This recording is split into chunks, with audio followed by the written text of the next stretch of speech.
అయ్యా రేవంత్ రెడ్డి గారు నమస్కారం అండి. ఈ రోజు సెప్టెంబర్ 16వ తారీఖు అంటే నిన్న సెప్టెంబర్ 15వ తారీఖు రోజున కాంగ్రెస్ పార్టీ మీటింగ్లో మీరు తెలంగాణలో రైతులందరికీ రుణమాఫీ చేశాను అని చెప్పేసి చాలా స్ట్రాంగ్గా చాలా గట్టిగా మాట్లాడుతున్నారు.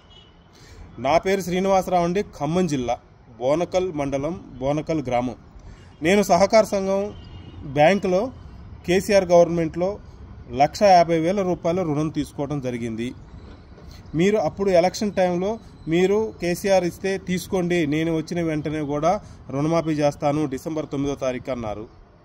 సరే, ప్రభుత్వం వచ్చిన తర్వాత మళ్ళా పార్లమెంట్ ఎలక్షన్ ముందు ఆగస్టు 15 నాటికి ప్రతి ఒక్కరికి 2 లక్షల లోపు ఉన్న వాళ్ళకి ప్రతి ఒక్కరికి రుణమాఫీ చేస్తామని చెప్పేసి అన్నారు. నేను తీసుకున్నది 1,50,000 రూపాయలు. 3 విడతల్లో కూడా నాకు ఎక్కడా రుణమాఫీ జరగలేదు. ఏ అధికారి రుణమాఫీ చేసినామని చెప్పలేదు. ఏ లిస్టులో కూడా నా పేరు రాలేదు. మరి 2 లక్షల లోపు రుణమాఫీ చేయాల్సిన మీరు చేశాము అని చెప్తున్నారు.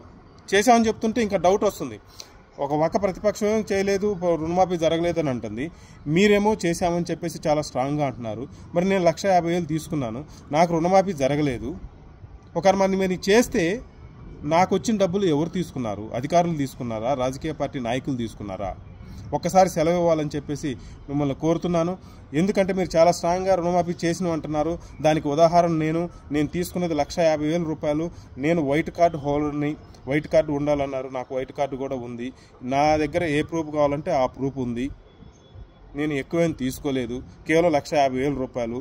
మీరు 2 లక్షల లోపు హామీ ఇచ్చారు, కానీ నాకు రుణమాఫీ జరగలేదు. మా జిల్లాలో 3 మంత్రులు ఉన్నారు. వ్యవసాయ శాఖ మంత్రి కూడా మా జిల్లాలోనే ఉన్నాడు, ఖమ్మం జిల్లాలో. మరి మాకెందుకు రుణమాఫీ జరగలేదు? మీరెందుకు అంత స్ట్రాంగ్గా గట్టిగా రుణమాఫీ చేసినామని చెప్పేసి అంటున్నారు? ఏ బేస్తో అంటున్నారు? ఏ ఆధారంతో అంటున్నారు? 18,000 కోట్ల రూపాయలు రైతులకు రుణమాఫీ చేసినాం అంటున్నారు. మరి 2 లక్షల లోపు రుణమాఫీ చేయాలంటే 32,000 కోట్ల రూపాయలు, 33,000 కోట్ల రూపాయలు కావాలని చెప్పేసి మీరు అంటున్నారు, అటు ప్రతిపక్షం అంటుంది. మరి 18,000 కోట్లే మీరిస్తే 2 లక్షల లోపులకి రుణమాఫీ ఎలా జరిగింది? దానికి ఉదాహరణ నేనే కదా. నాకు 1,50,000 రూపాయలు తీసుకున్న నేనే వైట్ కార్డు ఉండి అన్ని ప్రూఫ్స్ ఉండి నాకే రుణమాఫీ జరగలేదంటే ఇంకా నాలాంటి వాళ్ళు తెలంగాణ రాష్ట్రంలో ఎంతమంది ఉన్నారు? ఒకసారి ఆలోచించి ఒకసారి అధికారుల నివేదిక తీసుకొని బహిరంగ మీటింగుల్లో మీరు మాట్లాడాలని చెప్పేసి గౌరవంగా కోరుతున్నాను.